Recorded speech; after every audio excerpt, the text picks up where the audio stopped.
vamos para la Presidencia de la Plaza y nos vamos a remontar en el tiempo, vamos a viajar en la línea histórica de nuestra provincia y localidad, como siempre con el licenciado Roberto Carlos González. ¿Cómo estamos? Roberto, usted no es stream, no le gusta eso, ¿no? Sí. ¿Le gusta? Sí. ¿Le gustaría debutar en usted hincha de River, ¿no? Más o menos. Me gusta, hasta ahí. ¿Te gustaría ir como profesor de historia y entrar en la cancha como jugador y salir al minuto? Qué bárbaro, estaba escuchando recién y en muchos ámbitos profesionales lamentablemente ocurre eso. Ocurre esta una clarísima prueba de cómo a veces las influencias o el dinero colocan a determinada gente en determinados lugares, ¿no es cierto? Y en este caso, otros profesionales, o sea, se hace visible porque hay gente que habla, opina o se queja al respecto, pero cuando no nos quejamos, no se hace visible. Bueno, esto al generar la repercusión, yo creo que algo van a hacer. Algo va a suceder. Sí, pues si no, el próximo torneo, todos los clubes van a tener un... Sí. No sé si streaming, pero también algún famoso. Y sí, y no debería ser así. Lamentablemente es así, pero no debería. ¿Qué mensaje le das a los chicos que están entrenando todos los días, que se rompen el lomo? Yo decía, ¿no? Acá en Presidencia de la Plaza, ¿cuántos fueron a probarse? Quedaron, pero lamentablemente le faltó esa contención familiar, porque están lejos de la familia. Sí. Complicado. A cualquier padre le gustaría estar ahí al lado del hijo, acompañándolo, apoyándolo, pero no se puede, ¿no? Y bueno, y tuvieron que fracasar debido a esto, y viene uno y pone tanta guita y no es ético, no corresponde. Lamentablemente, pero bueno, son situaciones que se dan, algunas se hacen visibles, no solo en el ámbito deportivo, No solo en el ámbito deportivo se dan este tipo de situaciones, pero bueno, a veces el que dice o reclama o el que quiere hacerlo visible es el malo. El malo de la película. Y la verdad que... Bueno, pasemos a otro tema porque si no va a descarrilar el tren, le digo, y no es el propósito de la visita de esta mañana aquí. Totalmente. Nosotros nos vamos a ir en la línea del tiempo para hablar del kilómetro 109, pero a veces, y la gente se imagina cuando decimos kilómetro 109, Presidencia de la Plaza, hablamos de esta zona. Esta zona. Pero no solamente esta zona. La otra vuelta hablábamos de la colonia, ¿se acuerda la primera colonia? Pero también hubo, a lo largo de todo el mapa del Chaco, que si lo dibujamos, diferentes lugares que también tienen su historia, ¿no? Sí. Y bueno, una de esas cosas de las que estás hablando son los fortines. Los fortines. Que... Vamos un poquito más para atrás. Está bien lo que acotás, Carlos, porque para entender, por ejemplo, el programa de hoy o el bloque de hoy, tenemos que ir hasta el primer video, porque es una consecución, o sea, es una secuencia, o es como una serie que tenés que mirar desde el principio, porque si mirás un capítulo solamente, no vas a entender. O lo entendés a media. Lo entendés a media. Sí. Al principio comenzamos hablando de la provincialización del Chaco. Hay muchísimo para hablar, muchísimo más para hablar. Siempre algunos de los por ahí temas no puntuales lo hacemos de forma resumida. Sí, general, digamos, por arriba, porque si no vamos a estar... el programa va a durar 8 horas más o menos.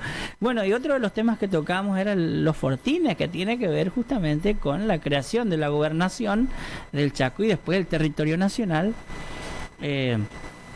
y todo lo que sucedió, ¿no es cierto?, en ese marco de la conquista del desierto verde, como se lo llamó, como se lo denominó, ¿no?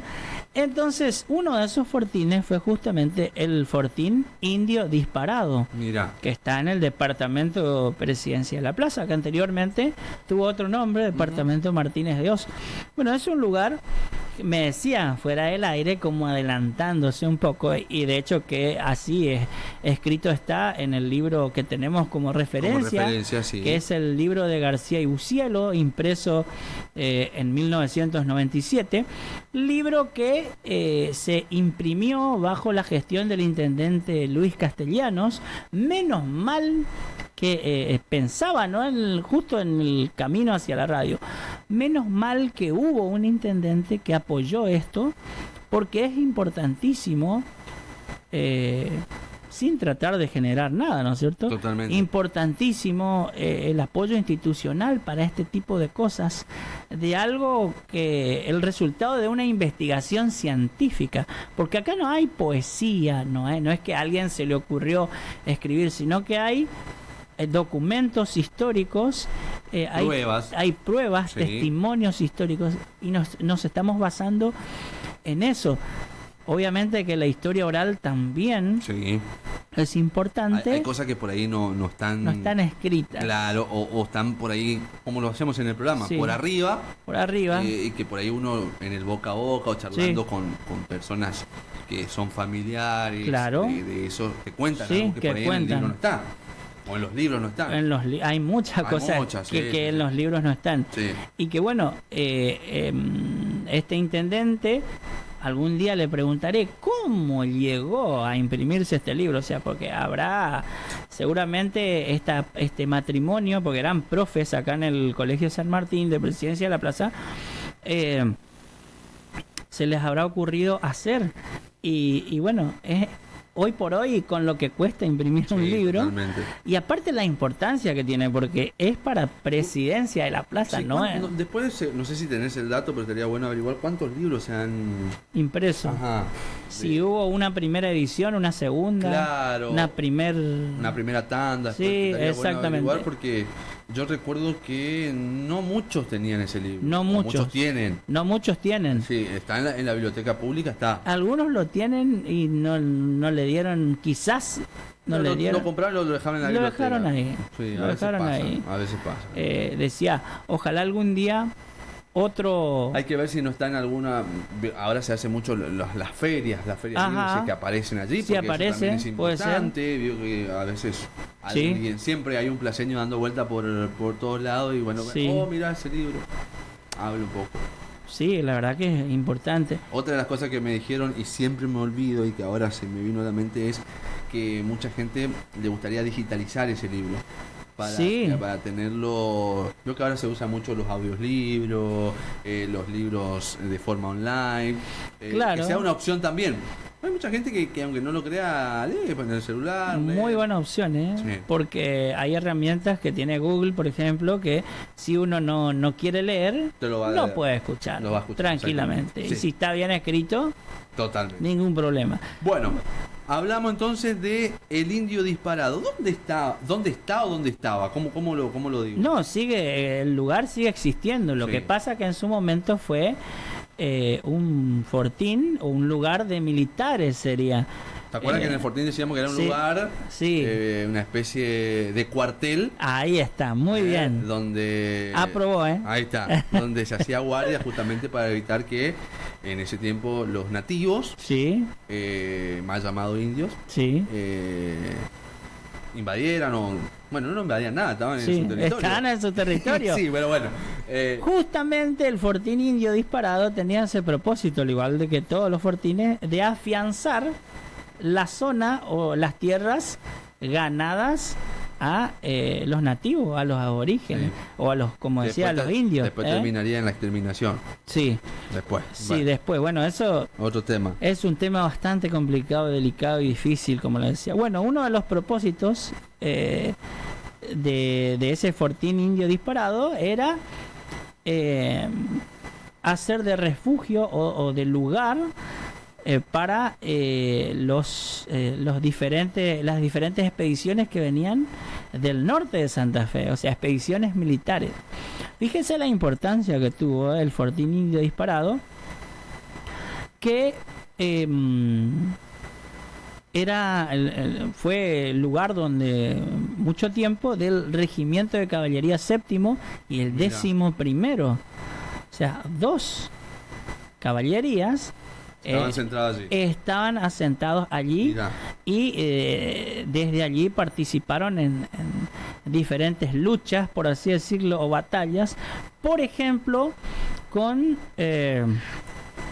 la gente que estaba en Napalpí y en Guayaibí, por ejemplo. Hacia esos lugares eran las diferentes luchas.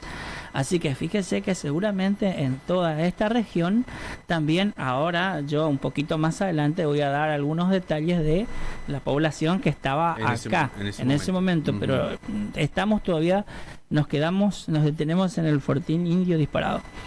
¿Qué significa?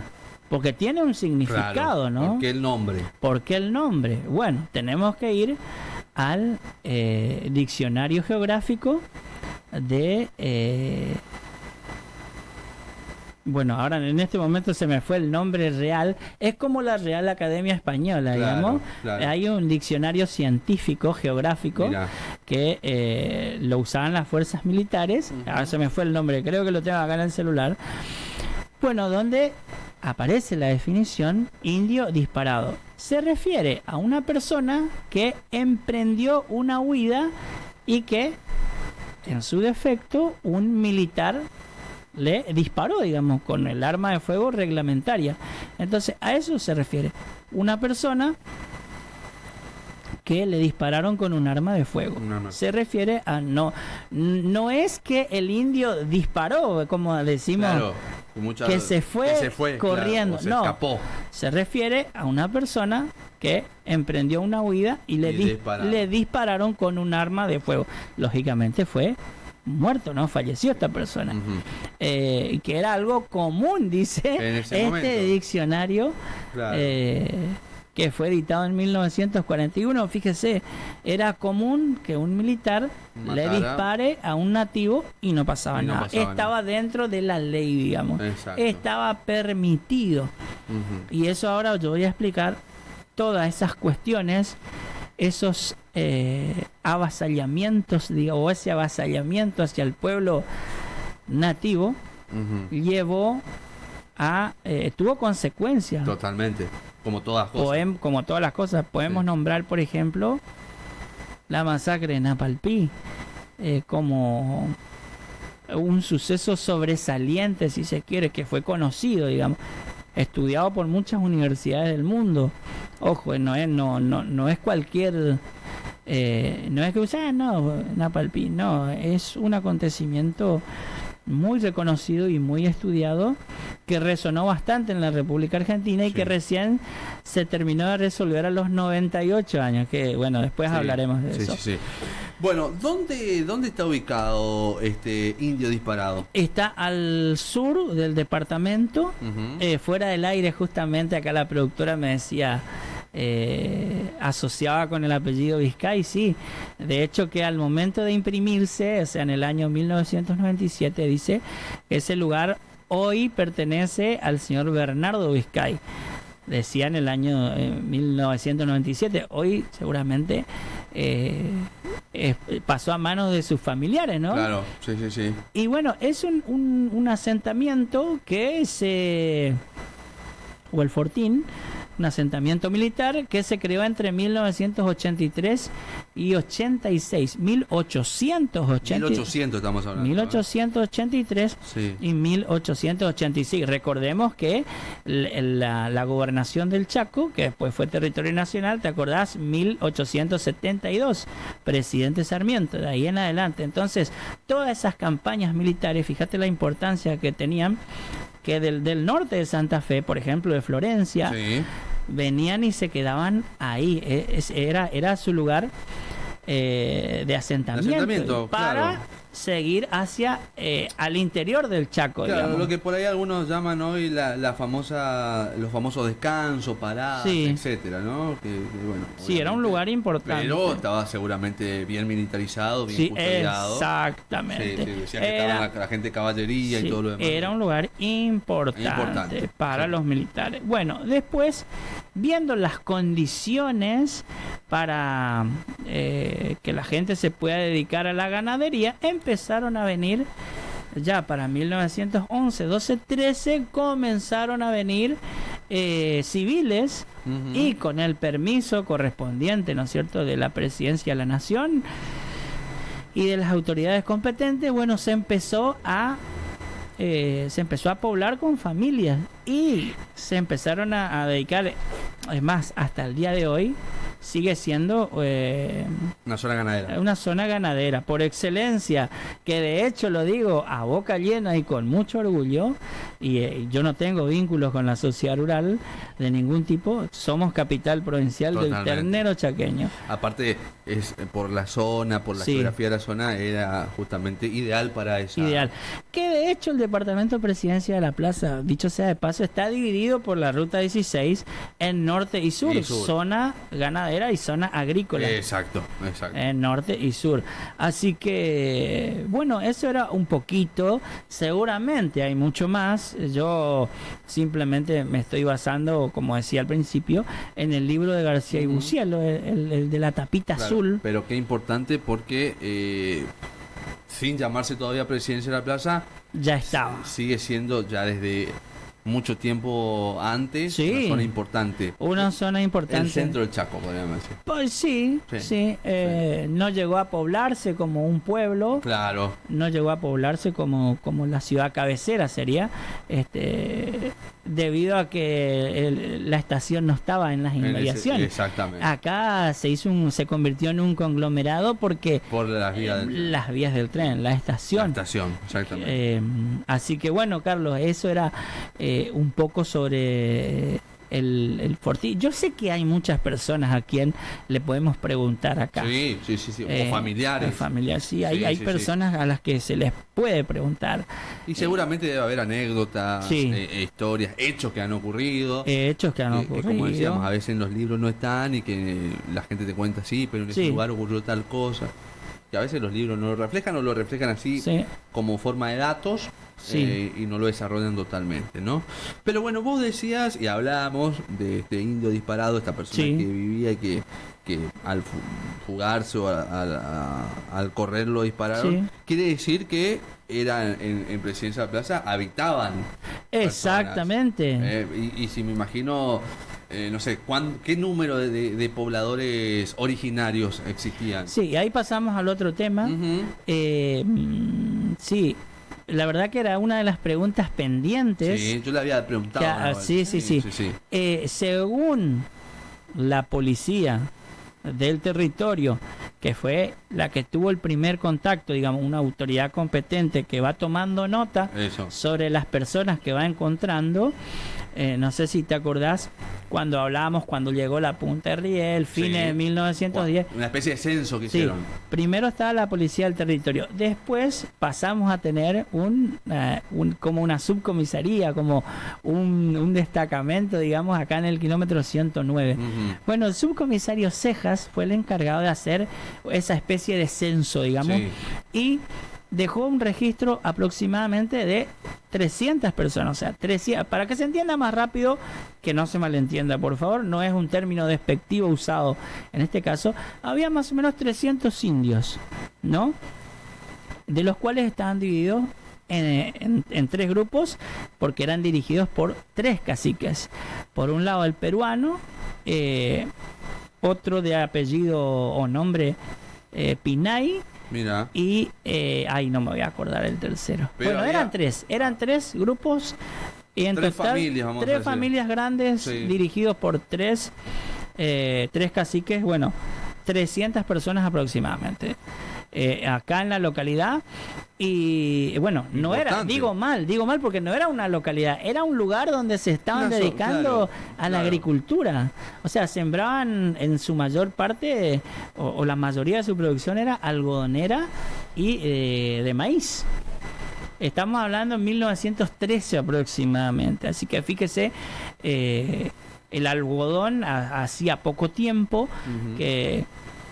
hacía pocos años que había llegado a la provincia, se habían hecho algunos ensayos, tengo un trabajito por ahí donde participó el ingeniero Cristian Esquivel, hace más de 10 años ya este trabajo, y bueno, y ahí en la descripción habla en este libro, ¿no es cierto? Habla de que eran personas trabajadoras. Mira, porque uno se imagina los aborígenes de antes, con las flechas, siempre atacando. Veo que uno ve las películas y todo lo demás, robando y todo lo demás, pero no. En este caso los registros hablan de que eran personas que estaban trabajadoras. De hecho, que para el año 1913 habían acumulado o habían cosechado 50 toneladas de algodón y 30 de maíz. Mirá. Así que bueno, por lo que se puede ver, era una comunidad trabajadora que producía, ¿no es cierto? Y que es importante. Y seguramente habrán salido descendientes, ¿no? Sí. De ese grupo que después se pudo haber sumado con los que llegaron. Sí. Lo que pasa que ahí hay que ver cuando más, digamos, más extranjeros o más personas, digamos, inmigrantes comenzaron a llegar, porque no eran solamente criollos, ellos se fueron yendo más hacia el oeste, claro. O sea, hacia Machagay y a Quitilipi. Se fueron hacia lo que es Napalpí y a otras colonias a la reducción, digamos. Sí. Pasados los 20 años, para los primeros años de la década del 30, ya prácticamente había menos de 30 en los diferentes censos que se iban haciendo. Y después prácticamente desaparecieron. Yo no sé si hoy existe, no sé, sí, me gustaría saber y me gustaría preguntar si todavía. ¿Y qué nos puede contar de sus antepasados, digamos, de que vivieron acá en Presidencia de la Plaza? Sí. De este asentamiento, Roberto, de los aborígenes en kilómetro 109 hasta que fue la masacre en Napalpí, ¿cuántos años pasaron aproximadamente? Y eso te estoy hablando de aproximadamente el 15, 17, ahí en 1917 pasó alguna cosa, un suceso que ya te cuento. Y lo de Napalpí fue el 19 de julio de 1924. Justamente este año se cumplieron 100 años. 100 años. Bueno, pasaron diferentes cosas con respecto a los aborígenes. La idea, más allá de llegar a hacerle el censo, empezar a ponerlos... La idea era exterminarlo. Sí. Prácticamente, sacar el tema era sacarles la tierra para poder producir. Totalmente. Ese era el propósito, digamos. De hecho, que el fortín indio disparado en el libro lo expresa perfectamente. Era el motivo de ese importante fortín, era el afianzar las zonas o las tierras ganadas en la lucha contra el aborigen, sería la conquista. La conquista por medio de la guerra, porque acá no hay otra cuestión más que esa, la fuerza, las armas. Sí. Bueno, ¿dónde nos quedamos? En la población aborigen. Bueno, y los sucesos. Y ¿sabes cuál era el mayor de los problemas? El que ellos trabajaban, producían y no les pagaban. Entonces llega un momento donde vos trabajás y no te pagan. ¿Qué va a pasar? Lo digo de esta manera para que usted piense en su casa, donde quiera que se encuentre. ¿Qué pasa si usted trabaja y no le pagan? Si usted produce y no le pagan, ¿qué va a pasar? Va a llegar un momento donde uno va a decir basta. Pero acá el tema es que del otro lado eran más malos que lo que la gente que estaba sufriendo, ¿se entiende? Sí. En ese momento, digamos, el aborigen no tenía derecho a nada. Es así, no tenía derecho. Vos trabajás, esclavitud. Ahí está. Lo resumiste en una palabra. Entonces, sucedieron varios levantamientos donde las diferentes poblaciones, Machagay, Quitilipi, Saspeña, inmediación, sí, y tenían miedo, la población tenía miedo de los levantamientos aborígenes. Estaban las fuerzas, el ejército, vamos a decirlo así, los pobladores, y después estaban los grupos indios. Estaban en el medio los pobladores. Claro, lo que pasa que después fue quedando la policía nomás. Nada más, claro. Se retira el ejército en determinado momento y tiempo, se retira y queda la policía. Entonces, la fuerza de choque, digamos, es menor. Y sí. Claro. Es menor que la gendarmería o que el ejército. Bueno, sin que se malentienda, por supuesto. Bueno, uno de los sucesos más importantes que pasó acá en la estación, 1917, Este problema, por así decirlo, duró más o menos un mes, Mira, de principio a fin del mes de junio de julio del año 1917. Traían detenidos en el tren a unos hermanos, Josengo y Silvia. El apellido me cuesta decirlo, a ver si lo puedo decir, lo tengo acá, lo traje. Josengo y Silvia Sisaganetak. ese era el apellido. El apellido. Bueno, presuntos homicidas, presuntos asesinos de un sargento del ejército y un agente de la policía. Los estaban llevando detenidos por presunto asesinato doble, digamos, a la ciudad de Resistencia. Y acá, en nuestra estación, Para el tren. Y intentaron escapar. En ese intento De fuga, gracias Carlos, en ese intento de fuga, en la lucha de la gente de gendarmería, muere Josengo y muere el oficial que estaba a cargo, digamos, Que lo llevaba. que lo llevaba. Silvia resulta herida y entre otros agentes, digamos. Se produce un tiroteo, balacera, como quieran llamarlo. Sí, se produce un enfrentamiento. Se produce un enfrentamiento en nuestra estación, ¿eh? Mirá. Estamos hablando de 1917, todavía kilómetro 109. No estábamos todavía como presidente ni como presidencia de la plaza en los papeles. ¿Qué pasa? Hubo un levantamiento de 1500 aborígenes. ¿Por qué? Porque Josengo era muy reconocido porque él era un chamán, él era un médico que curandero. Imagínense la importancia que tenía en su comunidad. Sí. Lo estaban trayendo y bueno, al suceder eso, al enterarse, y empezaron como a llegar a no solo a presidencia de la plaza, sino a todos los pueblos, y la policía tuvo que negociar durante varias semanas con los caciques hasta que se calmaron las aguas, digamos. Pero igualmente sucedieron otros motivos. Te digo, uno de los más resonantes. Hay otros motivos, como por ejemplo te decía, la falta de pago por los trabajos realizados, los trabajos en el campo, digamos, en los obrajes, en las chacras. Sí. Te decía, hay varios motivos que detonaban muchas veces el levantamiento. Bueno, esto después se fue calmando. Bueno, si uno se pone a analizar cada uno de esos sucesos o acontecimientos que fueron sucediendo, termina en la masacre de Napalpí. Exacto, bueno, el extremismo. Termina ahí y hay mucho para hablar, hay mucho para analizar. Yo simplemente quiero dejar ahí como para que pensemos en casa cómo se fueron dando las cosas. No es que sucedió de un momento al otro. Totalmente. No es que sucedió y no fue un solo motivo, sino hay una multiplicidad de causas que determinaron que suceda esto. Eso. Y después que obviamente eso también tuvo consecuencias. Pero en definitiva, viste que todo, desde el principio y hasta el fin, todo tiene que ver con lo mismo. Claro. El sacarle las tierras. Bueno, justamente lo que nos dice por acá la doctora Marta, dice, los conquistadores Sí. vinieron a robar Sí. tierras que por eso tuvimos que esclavizar, matar a la población aborigen nativa en todo el país. Lamentablemente.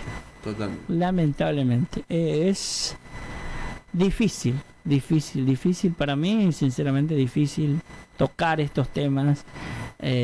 Por ahí, cuando no hay un micrófono o una cámara, se puede hablar un poco más crudo, digamos, porque Sí. son temas delicados. O por ahí pueden malinterpretar. Y sí, se también pueden algunas malinterpretar. cuestiones. Exactamente. Sí, es así. Pero bueno, Carlos, simplemente quería hablar de esto en el día de hoy. Ujú. Me parece importante. No hay algo más importante que una cosa más importante que la otra, sino todo es importante. Y bueno, vamos a ver qué traigo la próxima, siguiendo La línea. la línea de siempre digo del libro de García y Bucielo, que para mí técnicamente es el único libro de historia que existe específicamente de Presidencia de la Plaza. Bueno, y aquellos que por ahí lo quieran leer, el libro está en la biblioteca. En la biblioteca. Obviamente que es un tesoro. Es un tesoro. Ojalá haya un segundo, porque este va desde 1910 hasta 1940. Después la historia sigue. Del 40 estaría bueno hacer del 40 al 80. Por ejemplo. Sí. Bueno, hay una historia donde llega la plenitud de lo que es la parte económica en Plaza. Sí. Exactamente. Que después decae. Y bueno, eso por ahí uno escucha diferentes versiones sí, de por qué pasó eso. Porque ¿por tiene qué? que haber un porqué. ¿Por qué estábamos en el tope? Al igual que el país, al igual que el país. Y de golpe, por cuestiones, vaya uno a saber por qué. Muchos hablan de cuestiones económicas. Sí. Otros hablan por ahí también de que no... los pobladores no acompañaban ese crecimiento. Se hablan muchas cosas, ¿no? Sí. Pero vaya uno a saber, porque Presidencia de la Plaza llegó a ser el epicentro de la provincia del Chaco en lo que tiene que ver con las cooperativas y todo lo demás, ¿no? Lo que cuenta la gente, ¿no? Sí. Que decían Plaza, era inclusive hubo fábricas que después lamentablemente cerraron, ¿no? Sí, desaparecieron. Hay que encontrar el motivo, el por qué. Bueno, te iba a decir a propósito, dijiste auge en Presidencia de la Plaza, por ejemplo, el algodón, el oro blanco. Bueno, te dejo después para hablar por ejemplo, de la cooperativa agrícola, que es bastante... Es un lindo tema para hablarlo. Bastante lindo. Sí. Lindo tema. Y ahí me gustaría que colaboren. Sí, la gente. Porque hay muchos testimonios, hay mucha gente, dirigentes, empleados, changarines, gente que participó directa e indirectamente de nuestra cooperativa agrícola. Sí. Me gustaría conocer muchos detalles. Bueno, en definitiva, el algodón, por ejemplo, te hago una pregunta y te dejo un dato. ¿Sabes cuándo apareció el algodón y dónde? En la Argentina. ¿Y de dónde se trajeron las primeras semillas? Aparece el algodón, bueno, ni siquiera existía la Argentina, ni siquiera existía el Virreinato del Río de la Plata, estamos mucho más atrás. 1555 tenemos que hablar de Santiago del Estero, semillas traídas de Chile, de la Capitanía de Chile, y te lo dejo ahí. Bien, así. Del oeste, allá del Océano Pacífico. Bien, lindo tema para charlarlo. Fíjese, 1555 vino las primeras semillas de algodón.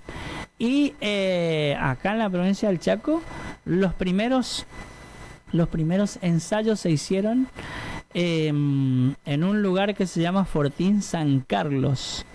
1895, si mal no recuerdo. Por eso simplemente digo, para hablar del algodón nomás, tenemos pero kilómetros y kilómetros.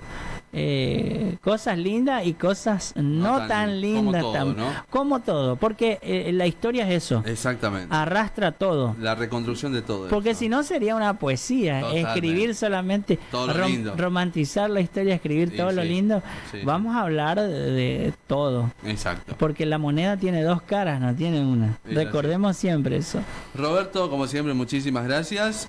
Y bueno, si va a debutar en algún club, avíseme decirlo. Bueno, ¿cuánto hay que...? No sé cuánto pusieron, así que bueno.